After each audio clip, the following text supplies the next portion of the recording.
नमस्ते दोस्तों, फैक्ट माइंडोमिक्स में आपका स्वागत है। दोस्तों, 36 साल पहले एक कंपनी आई थी, टेलीविजन कंपनी आई थी जिसका नाम ओनिडा था। वो टेलीविजन कंपनी ओनिडा ने 36 साल तक राज किया। मगर ऐसा क्या हुआ, ऐसे क्या सिचुएशंस थी कि जो धीरे धीरे चल कम होती गई। अब कम होती गई इसलिए क्योंकि टेक्नोलॉजी में एडवांसमेंट नहीं था। ये तीन भाई थे इसमें, और टेक्नोलॉजी में एडवांसमेंट भी नहीं था। ये तीनों भाई में अपने पारिवारिक झगड़े के वजह से ये कंपनी नहीं टिक पाई।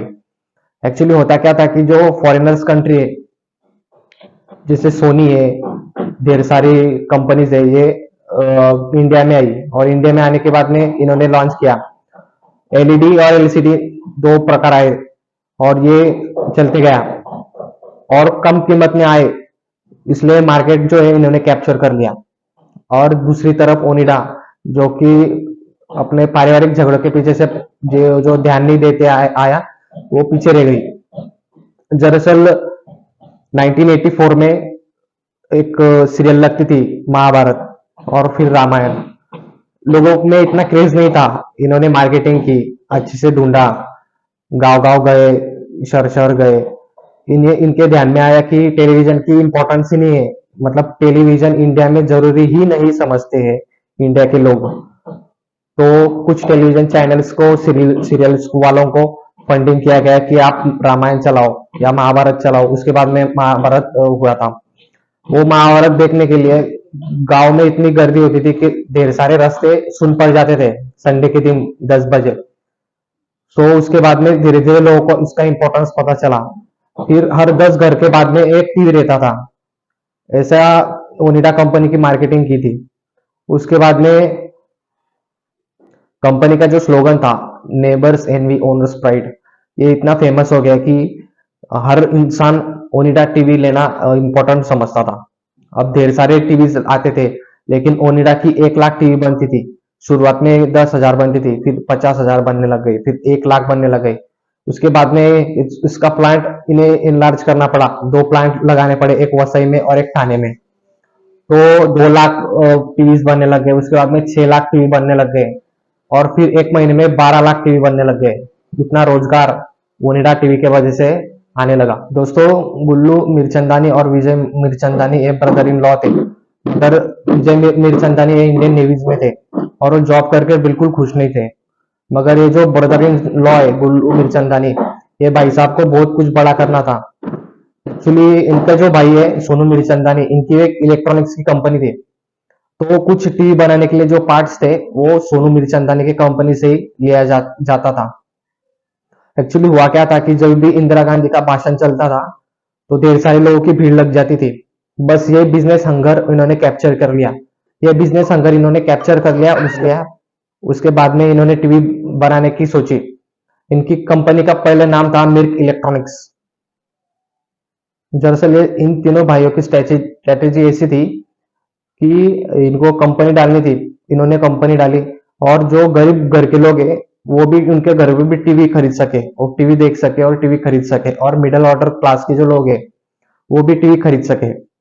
अब इन सिचुएशंस को काउंटर करने के लिए इन्होंने एक कंपनी को हायर किया, और उन्होंने ब्रांडिंग की, जिसका एक कोड नेम था कि owners envy and neighbours envy and owners pride. So neighbours envy and owners pride की जो उसका अर्थ होता है कि आपके पड़ोसियों की जलन होगी और आपको गर्व महसूस होगा।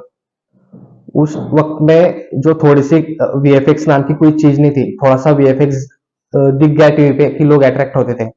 तो ओनिडा ने बस ये सिचुएशंस को कैप्चर कर लिया। एक डेमन होता है जिसके 2 सींग होते हैं, ग्रीन कलर का उसका ड्रेस होता है, वो एड में आता था ओनिडा के। और ये पब्लिक सेंटिमेंट्स को अट्रैक्ट भी कर लिया। इसमें ओनिडा टीवी जो है वो सक्सेसफुल हो गई पब्लिक सेंटिमेंट्स को अट्रैक्ट करने के लिए, और बतौर लोग अट्रैक्ट भी हो गए। दोस्तों, गुल्लू मिर्चंदानी और सोनू मिर्चंदानी, इनकी पर्टिकुलर 3 कंपनीज थी जो कि इलेक्ट्रॉनिक्स कंपनी थी, और टीवी बनाने के लिए इनके स्पेयर पार्ट्स यहाँ से आते थे। अब इनके सिचुएशंस, कंपनी इतनी बड़ी हो गई कि इनको हैंडल करने के लिए और एक कंपनी स्थापित किया गया। वो कंपनी का नाम था गुविसो। यानी कि गुलू मीरचंदानी, विजय मीरचंदानी और सोनू मीरचंदानी। इसे पेरेंटल होल्डिंग्स कंपनी कहा जाता है। ये होल्डिंग कंपनी थी। एक्चुअली होल्डिंग कंपनी ये एडमिनिस्ट्रेटिव डिपार्टमेंट होता है कि ढेर सारे कंपनीज को मैनेजमेंट ठीक से करे और कंट्रोल करे। सिर्फ इनके मैनेजमेंट में ध्यान रखे, इनके उनको ठीक से मॉनिटर करे, इसलिए होल्डिंग कंपनी थी जिसका नाम था गुविसो। इन तीनों के नाम से था। लेकिन दोस्तों मार्केट में कहावत होती है कि एक जंग जीतने से आप हमेशा के लिए नहीं जीत पाते हो, इसलिए आपको बार बार जीतना होगा। तो सिचुएशन ये है कि कंपनी ने जीवीसी टेक्नोलॉजीज के साथ में टाई अप किया और टेक्नोलॉजी बढ़ाने के बाद में ढेर सारे प्रकार के प्रोडक्ट्स लाए। एक एक फ्लैट टीवी लाया गया, फिर उसके बाद में प्लाज्मा टीवीज लाया गया, थंडरबोल्ट की तरह उसके ऊपर रहते थे। फिर इंटरनेट बेस्ड कैंडी टीवी और क्रूजर टीवी लाया गया, जिसके अंदर आप इंटरनेट भी चला सकते थे। उसके बाद में जो गरीब लोग हैं उनके लिए एक टीवी लॉन्च किया गया जिसका नाम ईगो था। वो स्पेसिफिकली गरीब लोगों के लिए बना था, ताकि उसकी प्राइस कम रहे और वो गरीब लोग खरीद सके और अपना प्रोडक्शन अच्छे से चलते रहे। अब दोस्तों मैं आपको बताता हूँ कि ओनिडा का डाउनफॉल हुआ क्यों। दरअसल ओनिडा का डाउनफॉल इसके लिए हुआ, इसलिए क्योंकि ये जो सिचुएशंस थे ये टेक्नोलॉजी से बेस बिजनेस था। अब अगर आप टेक्नोलॉजी में जो रिहर्सल नहीं करोगे, अपडेट्स नहीं लाओगे, तो वो आपके दुश्मन के लिए अच्छा हो जाता है। जैसे कि 1992 में ग्लोबलाइजेशन हुआ, लिबरलाइजेशन हुआ। उसके बाद में ढेर सारी कंपनीज, विदेशी कंपनीज आने लग गई, जैसे कि सोनी, सैमसंग और एलजी जैसे। सो जो एलजी, सोनी, सैमसंग, इनका एक एग्रेसिव पॉलिसी था। इनके सबसे पहले जब ये इंडिया में लॉन्च हुए तब इन्होंने एक ब्रांड एम्बेसडर चुना। ढेर सारे लोगों को जो सोफिस्टिकेटेड है, शाहरुख खान और जो भी हीरोज है, इनको ब्रांड एम्बेसडर चुना। एग्रेसिव पॉलिसी रखी, मार्केटिंग अच्छा किया, टेक्नोलॉजी अपडेट थी, लेकिन प्राइस भी कम थी। तो जब भी टेक्नोलॉजी से रिलेटेड सिचुएशंस रहती है वो अपडेट होने चाहिए। यहाँ पर वैसा नहीं हुआ। टेक्नोलॉजी में अपडेट रहना बहुत इंपॉर्टेंट है। दोस्तों जैसे कि टेक्नोलॉजी आते गई, जैसे एलईडी टीवी, एलसीडी टीवी आते गए, वैसे वैसे ओनिडा को हर चीज को ग्रैब करना था, लेकिन वैसा नहीं हो पाया। और ऊपर से पारिवारिक झगड़े। और तीसरा है कॉम्पिटिशंस। कॉम्पिटिशंस तो एक बात ठीक है, हम समझ सकते हैं, बट सिचुएशन ये है कि टेक्नोलॉजी के साथ आप कम प्राइस में कैसे अच्छी टेक्नोलॉजी दोगे। ये बहुत टफ सिचुएशंस थी, क्योंकि ये जो बिजनेस था ये टेक्नोलॉजी पे बेस्ड था। दोस्तों अभी करंट सिनेरियोज में अगर देखा जाए तो शाओमी और वन प्लस, ये धमाकेदार कंपनी है दोनों भी। ये भी टीवीज मैन्युफैक्चर करती है।